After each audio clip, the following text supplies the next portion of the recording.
तो यहाँ पे मैंने असल में क्या किया, मैंने जो डिक्शनरी के अंदर लिस्ट पड़ी हुई है मैंने उसको टॉगल किया, मैं उसको अप्रोच किया। तो ये जो लिस्ट है आपको मैंने बोला था कि एक वैल्यू होती है और इसके एसोसिएटेड एक की होती है। तो प्रियोरिटीज इसकी की है, ये प्रियोरिटीज इसका लेबल है और ये वो डिक्शनरी है, ये वो लिस्ट है। तो हम लोग क्या करते हैं, मेरिट डिक्शनरी में, मेरिट की डिक्शनरी में हम लोग प्रियोरिटीज के की पे जाते हैं। और जब हमें पता है कि डिक्शनरी की हम लोग की लिखते हैं तो असल में हम उसकी वैल्यू को अप्रोच कर रहे होते हैं। तो ये जो चीज़ है ये हमें क्या करती है, मेरिट प्रियोरिटीज ये हमें इस लिस्ट तक ले जाती है। अब हम इस लिस्ट तक पहुंच चुके हैं तो अब हम क्या करेंगे कि इस लिस्ट के जिस एलिमेंट को मैंने अप्रोच करना है, मैंने सेकंड प्रायोरिटी देखनी है, सेकंड एलिमेंट को अप्रोच करना है, तो मैं क्या करता हूँ, ऑटोमेटिकली उसका इंडेक्स जो है वो 1 होगा, 0 1। तो मैंने बोला है कि उसका 1 इंडेक्स मुझे दिखा दो। तो इसका जो फर्स्ट इंडेक्स है वो मैंने सेकंड प्रियो में सेव किया और सेकंड प्रियो की जो वैल्यू थी वो हमारे पास आ गई है मैकेनिकल। तो इस बच्चे की, नुमान की सेकंड प्रायोरिटी जो है वो मैकेनिकल है, फर्स्ट प्रायोरिटी इसकी इलेक्ट्रिकल है। आप इसको फर्स्ट भी चेक कर सकते हो, 0 करोगे तो फर्स्ट हो जाएगी। तो ये फर्स्ट प्रायोरिटी इसकी इलेक्ट्रिकल है और थर्ड प्रायोरिटी इसकी कंप्यूटर साइंस है। सॉरी 2 करना पड़ेगा इसको, थर्ड प्रायोरिटी इसकी कंप्यूटर साइंस है। तो आप ऐसे लिस्ट को अप्रोच करते हो किसी एक डिक्शनरी के अंदर। ठीक है भाई, समझ आ गई? ये आप मार्क्स का तो कोई चक्कर नहीं है ना इसमें? अभी यस ये सर। अभी जो यहाँ पे हम लोगों ने ये जो प्रैक्टिस किया है इसमें तो कोई चक्कर नहीं है मार्क्स का, लेकिन जब आप बनाओगे उसमें तो मार्क्स का चक्कर होगा। आप प्रायोरिटी के हिसाब से फिर इसके मार्क्स उठाओगे। आपने क्या करना है, आपने हर किसी की पहली प्रायोरिटी उठा के उसको लिस्ट, उसको अलग अलग जगह पे प्लेस करना है, अलग अलग लिस्टें बना के उनको प्लेस करना है, इलेक्ट्रिकल, मैकेनिकल और कंप्यूटर साइंस में। और फिर उनके मार्क्स की बेस पे आपने उनकी सॉर्टिंग करनी है कि टॉप 20 कौन से।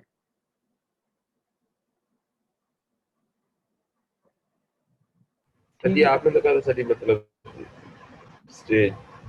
तो 6-6 सीटें होंगी सर एक हाँ मतलब चलो फील्ड में, 6 5 कर लो। डिपार्टमेंट ले लें। असल में आप ये नंबर्स है ना, क्योंकि आपने लूप्स इसमें लगाने हैं और वैल्यूज ऐड करनी है, तो नंबर्स बेशक आगे पीछे भी हो जाए, आपके कोड पे इतना फर्क नहीं पड़ेगा। आप 6 बेशक कर लो, मैं 6 कर दूंगा, क्योंकि नंबर जो सर लूप। पहला स्टेप तो यही होगा ना, प्रायोरिटीज पूछना उनसे। पहले स्टेप में आपने प्रायोरिटी सबकी फर्स्ट प्रायोरिटी पिक करनी है और उसके बाद आपने उनको सॉर्ट कर लेना है। 3 डिपार्टमेंट्स हम लोग रखते हैं, जो मैकेनिकल, इलेक्ट्रिकल और कंप्यूटर साइंस। तो हम लोग IME कर लो, चलो मैकेनिकल, IME और कंप्यूटर साइंस। आप कहोगे हमारे डिपार्टमेंट को निकाल ही दिया। तो आप ये 3 डिपार्टमेंट्स रख के ना, जितने भी बच्चों ने अप्लाई किए, जो भी आप ऐड कर रहे हो मार्क्स, उन सब की सॉर्ट आउट कर लोगे उनको 3 हिस्सों में। एक हिस्से में वो होंगे जिनके इलेक्ट्रिकल या मैकेनिकल फर्स्ट प्रायोरिटी है, दूसरे में IME फर्स्ट प्रायोरिटी है, तीसरे में कंप्यूटर साइंस फर्स्ट प्रायोरिटी। उसके बाद आप इन तीनों लिस्टों में चेक करोगे कि हर डिपार्टमेंट में 6 बच्चे अगर एडमिट हो रहे हैं, तो उन तीनों लिस्टों में टॉप के जो 6 बच्चे हैं उसमें जो छठा बच्चा है सबसे आखिरी वाला, उसकी परसेंटेज कितनी है। अगर उसकी परसेंटेज तीनों में जिसकी हाईएस्ट होगी ना, अगर मैकेनिकल वाले की परसेंटेज 87 है, IME वाले की 92 है और कंप्यूटर साइंस वाले की 75 है, तो ऑटोमेटिकली IME वाला जो है उसकी जो टॉप के 6 बच्चे हैं उनकी परसेंटेज सबसे ज़्यादा हाई बन रही है। तो आपने IME के लिए सबसे पहले जनरेट करानी है, जो कि जनरेट हो भी चुकी है। 6 बच्चों की जो लिस्ट है वो जनरेट हो चुकी हुई है। उसके बाद जो बाकी बचते हैं उसमें से सपोज 20 लोगों ने IME की फर्स्ट प्रायोरिटी दी थी, तो बाकी के जो 14 बच्चे बचते हैं फिर आप उनकी सेकंड प्रायोरिटीज को देखोगे।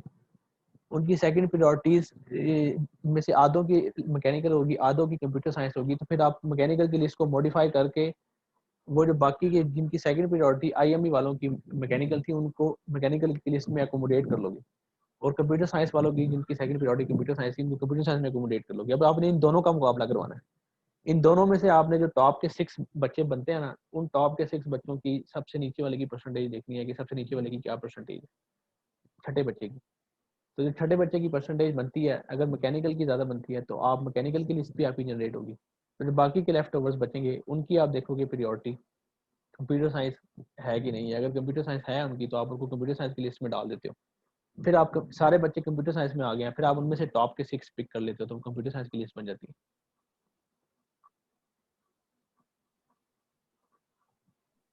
टोटल स्टूडेंट कितने होंगे? टोटल स्टूडेंट हम जितने भी रख सकते हैं, ये मैंने अभी डिसाइड जितना नहीं उन्होंने किया। अप्लाई किया। हाँ टोटल जितना भी नहीं अप्लाई किया, उसमें हम ये भी कर सकते हैं कि बच्चा खुद से डाल दे, आपकी लिस्ट उसी हिसाब से मॉडिफाई हो। मतलब हम, आपका कोड जो है वो फ्लेक्सिबल होना चाहिए कि आपने कोड जनरेट कर लिया है, उसके बाद आप बच्चा, नया बच्चा आ रहा है और वो अपने इंफॉर्मेशन ऐड कर रहा है, तो आपकी लिस्टें उसी हिसाब से एडजस्ट हो जाएं कि वो जो बच्चा है उसने जो इन्फॉर्मेशन ऐड की है और अपनी प्रायोरिटीज ऐड की हैं उसके हिसाब से आप बता दो। क्योंकि आपकी लिस्टें बन चुकी हैं, छः छः बच्चों का एडमिशन हो चुका हुआ है। अब नया बच्चा आता है, उसका मेरिट सपोज उसकी परसेंटेज 95% है, तो ऑटोमेटिकली वो उसका एडमिशन की प्रायोरिटी ज़्यादा होगी क्योंकि उसने उसकी परसेंटेज बहुत ज़्यादा है। तो आपको किसी एक लिस्ट में से एक बच्चा निकालना पड़ेगा और इस बच्चे को उसमें एंटर करना पड़ेगा। ऐसा ही है ना? लेकिन अब जो बच्चा आपने जी सर। मैकेनिकल से निकाला है, क्या पता उसकी सेकंड प्रायोरिटी आईएमई हो, तो फिर आप उसको आईएमई में चेक करोगे। मतलब आपने सारा प्रोसेस दोबारा से रिपीट करना है। एक दफ़ा कोई नया बच्चा आता है तो आपने दोबारा से सारा प्रोसेस रिपीट करना होता है और लिस्टें एडजस्ट करनी होती हैं उसके हिसाब से। वो तो जब आप एक दफ़ा बना लोगे कोड तो उसके बाद वो एडजस्ट करना इतना मुश्किल नहीं होता। असल चीज़ है कि आपने जो आपकी लिस्ट बनेगी, लिस्ट ऑफ डिक्शनरीज बनेगी या आपकी सिंपल डिक्शनरीज बनेगी, आपने उनको अपेंड करना है, उनको डिलीट करना है। ये अपेंड और डिलीट वाला ज़्यादा काम है और वो आपने ऑटोमेटिकली करवाने की ट्राई करनी है कि खुद ब खुद ही वो डिलीट हो। मतलब इफ़ लगा के, इफ़ का कंडीशन आपने लगा के उनको डिलीट करवाना है या अपेंड करवाना है। इफ़ की कंडीशन आपकी बार बार लगनी है।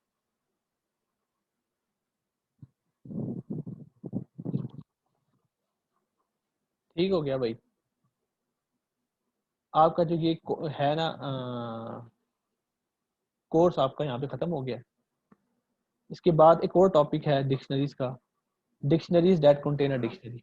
तो ये थोड़ा सा कॉम्प्लेक्स भी है काफ़ी, इसकी इतनी मेरे ख्याल से ज़रूरत भी नहीं पड़ेगी आपको। इन केस अगर पड़ती है बाद में कभी आपका जो प्रोजेक्ट है वो बनाते हुए, तो फिर हम इसको देख लेंगे, लेकिन मेरे ख्याल से इसकी ज़रूरत नहीं पड़नी आपको। 38 चैप्टर्स हम लोगों ने पढ़े हैं इस बुक के, और यही बुक में से आपका एग्ज़ाम भी आना है। एग्ज़ाम में आपके जो आपकी वर्ड, एक्सेल और पावर पॉइंट है वो तीनों भी इंक्लूडेड हैं और ये भी इंक्लूडेड है। ठीक है, वर्ड की असाइनमेंट मैंने आपको नहीं दी, मुझे एग्जाम है। एग्जाम सर कैसे होगा? मतलब वो exam sir exam sir paper पे होगा या लैपटॉप पे? लैपटॉप पे जो आपका होगा वो आपकी लैब की वैल्यूएशन होगी।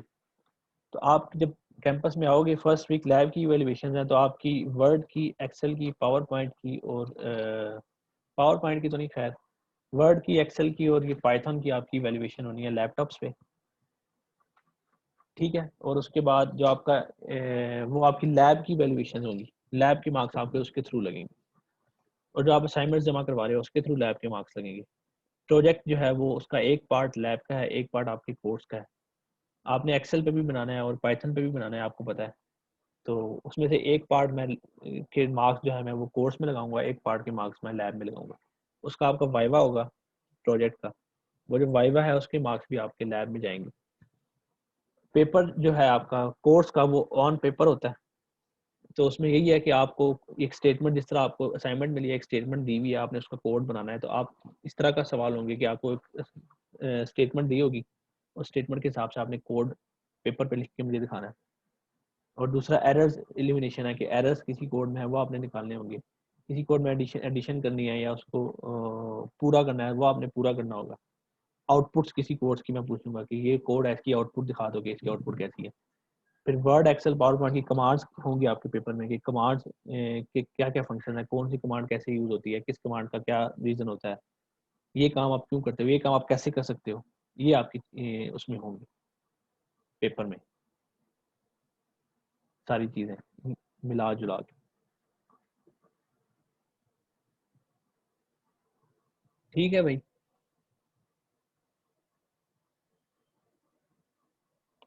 चले फिर आपकी जो वेनेसडे को आपका ड्राइंग का लेक्चर है, तो वेनेसडे को आप लोग तैयार रहिएगा। फिर फ्राइडे को भी होगा और मोस्ट प्रोबेबली आपका सैटरडे को भी होगा। फिर इसकी स्टेटमेंट मैं बना लेता हूँ आपके प्रोजेक्ट की, वो फिर डिस्कस कर लेंगे एक दिन।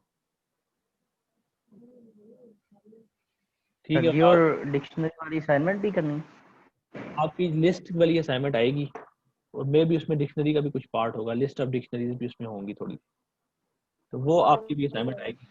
फिर आपका जो ये सब कुछ है ये आपके सर प्रोजेक्ट में भी यूज होगा। सर वो सीएफ की डेट तो आए कर दें, वो मोबाइल सर्विस नहीं आ रही थी, अपलोड करनी है। उसकी डेट क्या थी, फ्राइडे थी? नहीं, सैटरडे सैटरडे सर थी। जी। चलो मैं उसकी आज रात तक कर देता हूँ। ठीक है सर। चलें। सर अभी आपने वो जो आज सबमिट करवानी थी ड्राइंग की असाइनमेंट, आपने कल की डेट उसको बता दी है, तो वहाँ पे तो आज की डेट है, टुमारो। आज की डेट टुमारो आज होता है, मैंने चेंज कर दी थी कल रात को सर ही। टुडे। ट्यूसडे ट्यूसडे की होगी उसकी डेट, मैंने कल चेंज कर दी थी। ठीक है सर, थैंक यू। चलें ठीक है, फिर ये लेक्चर ख़त्म हो गया। लिस्ट की असाइनमेंट आपकी शॉर्टली अपलोड हो जाएगी।